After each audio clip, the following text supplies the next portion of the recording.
berarti saya mulai. Selamat siang, Assalamualaikum warahmatullahi wabarakatuh. Dari ini, tanggal 30 Juni akan diadakan sidang KTI untuk Saudara Apriani Utami, Wulan Trisnawati, sama Nurul Afifah ya. Coba saya minta waktu 5 menit saja. Coba kan presentasikan intisari dari masing-masing KTI kalian. Saya mulai dari Apriani Utami. Silakan 5 menit dari sekarang. Intinya aja. Baik, di sini judul KTI Apriani Utami adalah pemeriksaan refraksi subjektif pada penderita presbiopia dengan status hipermetropia di Optik Pro Ungaran. Ketidakmampuan seseorang melihat objek dekat dengan jelas dapat terjadi oleh beberapa macam sebab, antara lain karena presbiopia. Penderita presbiopia dengan status refraksi hipermetropia tidak hanya menderita gangguan penglihatan dekat, tetapi juga akan menderita gangguan penglihatan jauh. Konsep dasar paling sederhana untuk menanggulangi gangguan penglihatan yang dialaminya adalah dengan memberikan kacamata sebagai alat bantu. Tujuan penelitian ini adalah untuk mengetahui cara pemeriksaan refraksi subjektif pada penderita presbiopia dengan status hipermetropia. Pengetahuan ini sangat penting untuk dipahami karena melalui pemeriksaan refraksi subjektif inilah ukuran kacamata ditentukan agar dapat digunakan sebagai alat bantu. Penelitian ini dilaksanakan dengan menggunakan metode deskriptif melalui pendekatan studi kasus. Populasi dalam penelitian ini adalah kegiatan pemeriksaan refraksi subjektif yang tercatat dari rentang waktu 1 Januari hingga 29 Februari 2020 di Optik Pro Ungaran. Sampel dalam penelitian ini adalah salah satu orang terpilih dengan pertimbangan penderita cukup komunikatif dan kasusnya dianggap cukup mewakili. Data diambil melalui metode wawancara terhadap pasien mengenai keluhan penglihatan yang dialami. Hasil penelitian menunjukkan pada rentang waktu 1 Januari hingga 29 Februari, penderita gangguan refraksi berjumlah 20 orang dengan penderita emetropia sebanyak 10%, miopia 45%, hipermetropia 35%, dan astigmat 10%. Dari jumlah tersebut diketahui 65% berusia kurang dari 40 tahun dan 35% berusia lebih dari sama dengan 40 tahun. Berdasarkan jenis kelamin, diketahui 55% berjenis kelamin perempuan dan 45% berjenis kelamin laki-laki. Kata kunci dari KTI ini adalah refraksi subjektif, presbiopia, dan hipermetropia. Sekian. Berikutnya, Bulan. Judul sama hasil penelitian aja, silakan. Sama nanti Afifah juga seperti itu ya, silakan. Judulnya proses faset manual lensa organik. Belum ada suara, halo Pak? Sudah ada suaranya belum? Sudah Mbak. Masuk. Sudah ya. Proses faset manual lensa organik bifocal flat top pada frame semi rimless di Optik Pro Semarang. Sama apa tadi Pak? Hasilnya.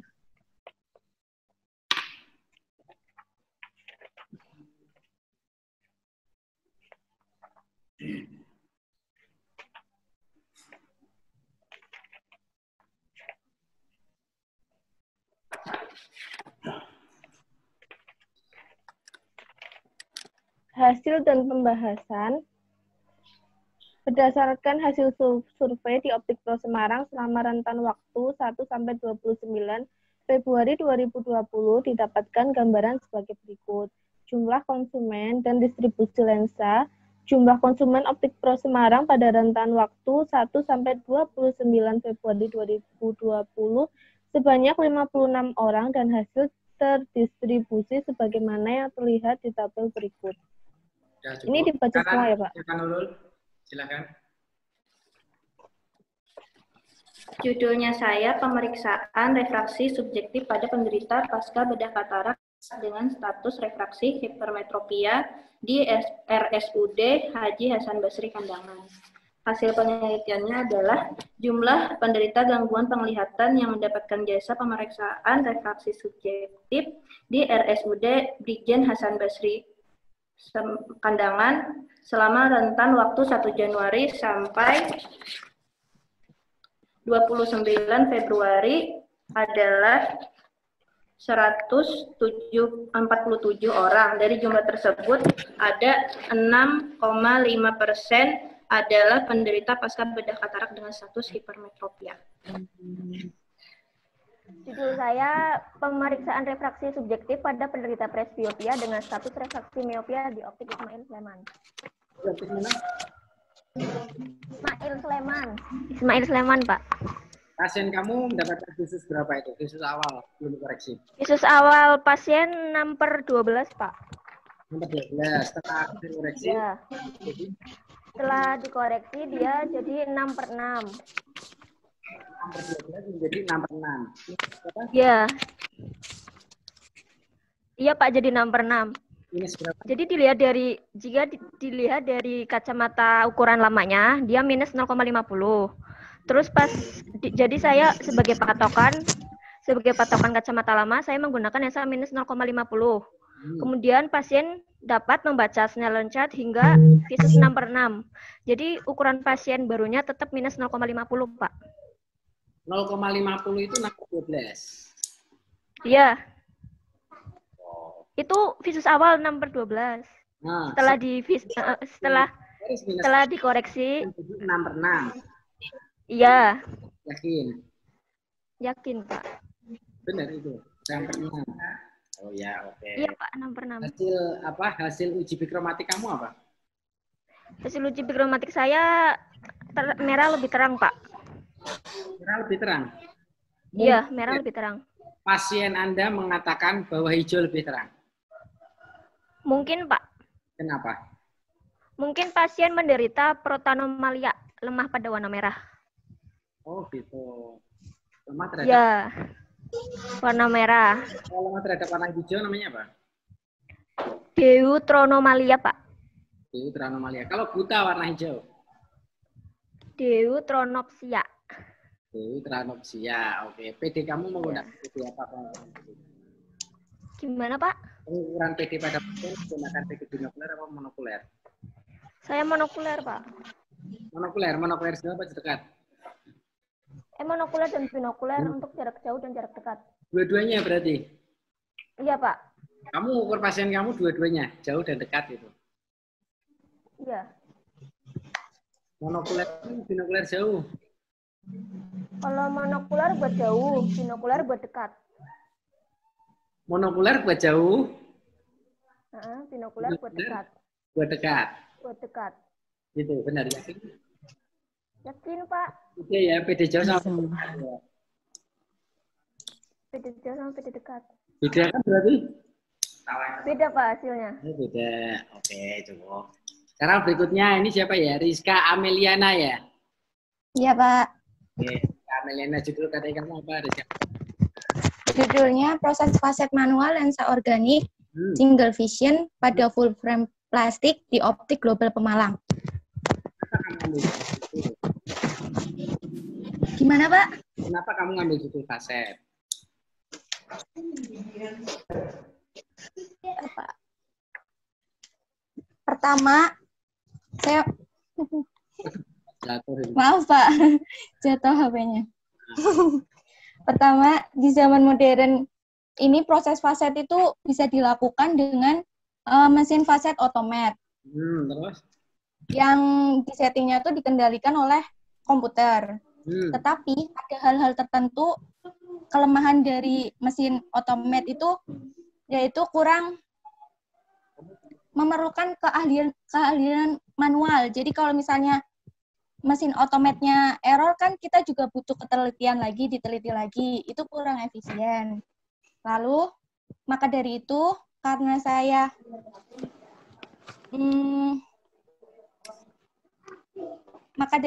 hal ini membuat salah satu alasan saya untuk belajar proses faset manual.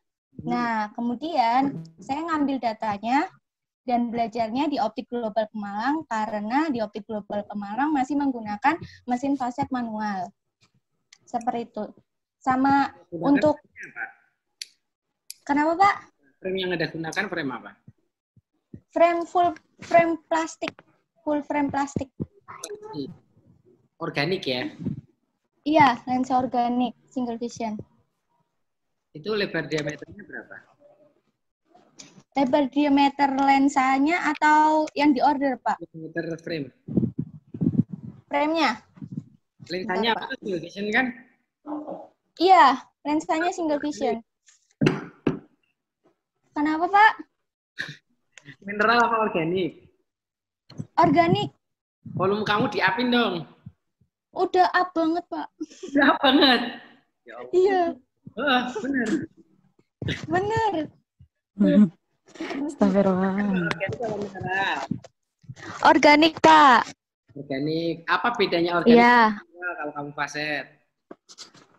Kalau organik itu lensa kaca, terbuatnya dari bahan kaca. Kalau mineral terbuatnya Enggak, perbedaannya kalau kamu maset antara organik dan bedanya di mana? perbedaannya pada saat pemotongannya, Pak. Pemotongannya gimana? Kalau lensa mineral itu menggunakan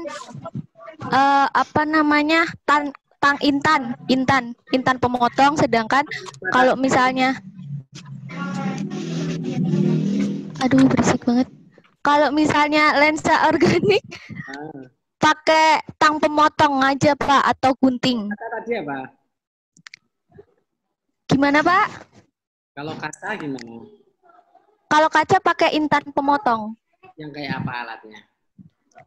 Yang seperti untuk memotong keramik, seperti silet, tapi untuk memotong keramik gitu. Kamu menggunakan bevel apa? Kalau untuk kasus saya menggunakan bevel beralur. Bevel beralur. Hasilnya apa? Iya. Hasilnya gundil. Kenapa, Pak? Hasilnya rapi apa gundil? Apa sih? Kedenger, Pak, maaf. Yang lain denger nggak? Denger. Oh, denger, kamu yang nggak denger. Headsetnya ini baru. Wah, headsetnya baru. Biasa ini. Hasil kamu faset kamu bagus apa? Iya. Agak itunya bevelnya agak terlalu lancip gitu, Pak. Kalau beralur kan nggak terlalu lancip. Oh, kalau punyamu lancip gitu. Iya, terlalu geser banget gitu. Bisa buat motong buah berarti kalau lancip. Yakin? Kenapa, Pak? Lancip hasilnya. Hasil itunya, bevelnya nggak terlalu, Pak. Cuman punya saya tuh agak kemiringan gitu. Kemiringan bevelnya. Iya. Jadi nekennya terlalu dalam. Nek. Maaf, Pak. Headsetnya baru tapi kok nggak denger tapi. Nggak tahu, Pak. Nggak tahu, saya juga nggak tahu yang lainnya denger kok. Udah nih. Udah. Ketutup. Udah. Ya udah, saya tak pindah lagi aja. Berikutnya ini para juga ya. Ya, Pak. Judul KTI kamu apa? Judul KTI. Siapa Pak? Razua apa Malika, Pak? Razua, Pak. Ya. Razua judulnya pemeriksaan refraksi subjektif pada penderita presbiopi dengan status hipermetropi di Optik Inaswi Semarang, Pak. Kenapa ambil judul di Inaswi Semarang? Alasannya apa? Ya, karena kasus presbiopinya termasuk banyak, Pak, di sana. Oh, di sana kasusnya termasuk banyak. Hipermetropia, ukuran pasien Anda, ukurannya berapa hasil akhirnya? Kebetulan pasiennya kan dengan keluhannya kabur. Dengan usia 52 tahun, setelah dicek ternyata sferis positif setengah dan dikasih ADD-nya 2, Pak. Khusus awalnya berapa? Sama enggak kayak itu siapa? Riza Tevani. Sebelumnya belum pernah pakai kacamata, Pak. Visus awal, visus sebelum koreksi. Visusnya berapa? Oh, visus awalnya itu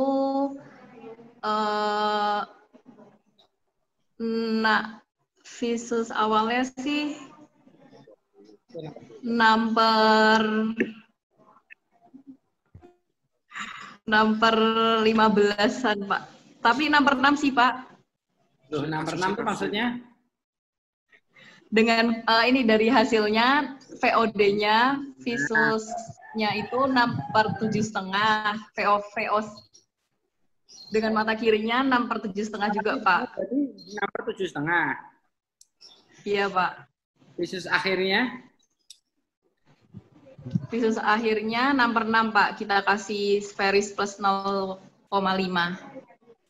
Oke, bagaimana cara Anda melakukan alternating cover test pada pasien Anda? Alternatif cover test, pertama ditutup dulu matanya, Pak. Ditutup gimana? Mata, misal mata yang mau dicek mata kanan, berarti mata kirinya ditutup terlebih dahulu. Jika normal tidak ada duksi, Pak. Jika ada duksi atau bola matanya bergerak, itu berarti heterofia, Pak. Tadi kan nggak ada duksi. Gimana, Pak? Jadi fungsi alternatif cover test untuk mengetahui duksi apa enggak gitu, boleh matanya bergerak apa enggak gitu. Iya, Pak. Untuk melihat kedudukan bola mata. Sekarang Malika, saya mau tanya. Bismillah. Sudah selesai ya? Ya Malika? Iya, gimana Pak? Ya? Loh, saya belum. Oh belum toh? Loh, iya Pak. Judulnya apa? Bismillahirrahmanirrahim. Pemeriksaan refraksi subjektif pada penderita presbiopia dengan status refraksi miopia di Optik Gajah Mada Semarang, Pak. Ini handsfree-mu baru enggak? Enggak Pak, udah lama. Udah lama, lebih bagus loh. Ya, insya Allah Pak. Udah selesai ya, Malika? Ya, saya belum Pak. Sekarang saya tanya, Anda melakukan uji batang madok nggak? Iya, pakai uji batang madok Pak. Caranya gimana? Yang mata kanan, salah satu mata aja Pak yang dikoreksi. Semua mata kanan ya mata kanan aja, kalau mata kiri saja Pak. Dikoreksi jika mata kanan pakai itu Pak, uji batang madok, satu mata aja. Nah, terus jika yang dipasang itu berbentuk modelnya vertikal, pertanyaannya Pak maaf, lihat garis yang di cahaya itu berada di vertikal ke atas bawah. Vertikal itu berada di atas lampu atau bawah lampu. Terus pasien kamu mengatakan tepat pada lampu, Pak. Percobaan kedua, Pak maaf, lihat cahaya yang di atas garisnya itu berada di kanan lampu atau kiri lampu atau tepat pada lampu. Jawaban pasien saya tepat pada lampu, Pak. Oke, saya mau tanya juga, PD yang kamu gunakan kepada pasien PD apa? Jauh dan dekat, Pak. Hebat tuh, sama kayak Reza Tiffany ya, 2 kali ya. 2 kalinya gimana? PD monokuler sama binokuler, Pak. Monokuler sama binokuler, dua-duanya dilakukan. Tadi iya. PD jauh, PD monokuler, PD dekat, PD binokuler. Setuju nggak sama kamu? Terus ben cepet setuju gitu ya. Ben cepet bar. Sama? Iya, Pak. Jadi swarga ketut, neraka ketut, tes gitu ya lah. Aduh ya jangan, Pak, jangan. Nah, sama-sama duanya yuk. Bener, 2 kali. Sama kayak Reza. Iya sih Pak, kan ada presbio pada kacamata dekatnya juga. Berarti pengukuran PD-nya 2 kali, monokuler dan binokuler. Iya. Monokuler iya Pak. Jauh, binokuler itu dekat. Iya Pak. Nah, mono kan berarti ngetut toh, berarti setuju loh sama Reza Iya. Pak? Ya. Iya saya setuju. Rizka Ameliana, kamu Ya, gunakan sekarang tak tanya, sama enggak wis? Ben cepet bar ya toh? Pakai PD jauh aja, Pak. Tapi di jauh aja. Iya, soalnya single vision. Anda menggunakan PD apa untuk pasien Anda? Apa bareng sisa nih? PD jauh. Hah? Iya, sama-sama. Sama. Berarti ngerokok ketut kabeh nih orang tiga nih. Sekarang Rizka Ameliana, kenapa kamu Iya, Pak. jauh? Kalau misalkan kamu refraksi. Oh, refraksi. Kalau refraksi menggunakan, kalau refraksi tergantung sama itunya, Pak, pasiennya yang dibutuhin mau pakai, Nah, mau dibutuhinnya itu untuk baca atau jauh. Kalau misalnya untuk jauh, PD-nya itu binokuler aja. Kalau untuk buat baca itu PD-nya PD monokuler saja. gitu. Berarti kalau jauh sama dekat, berarti 2 kali PD juga kamu. Iya. Oh, hebat. Enggak, Pak. Enggak. Kan 1 kali pengukuran PD. Nanti kan tinggal kalau misalnya PD dekat itu dikurangin 2 dari PD jauh. Berarti salah satu aja. PD-nya nggak Iya, usah. salah satu aja. Monokuler atau binokuler? Tergantung bisa monokuler atau binokuler. Terserah kita, Pak, maunya binokuler apa monokuler. Iya, salah satu, pilih salah satu. Kalau kamu melakukan PD binokuler, ya binokuler. Kalau monokuler, ya monokuler. Buat apa kamu proses 2 kali? Ya? Oke. Iya, Pak. Sekarang gantian dari Pak Mahbub. Pak.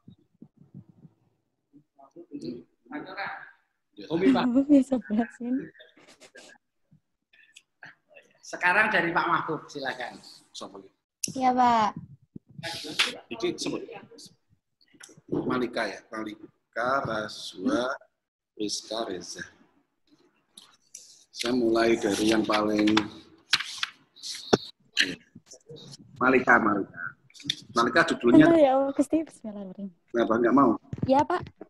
Pemeriksaan refraksi. Subjektif. Iya, Pak. Gimana, Pak? Iya, pemeriksaan refraksi subjektif pada penderita presbiopia dengan status refraksi miopia di Optik Gajah Mada Semarang, Pak. Pemeriksaan subjektif ya? Iya. Apa itu? Bedanya sama Pemeriksaan refraksi subjektif ditentukan oleh tanggapan pasien terhadap pemeriksaan yang dilakukan oleh pemeriksa, Pak. Kalau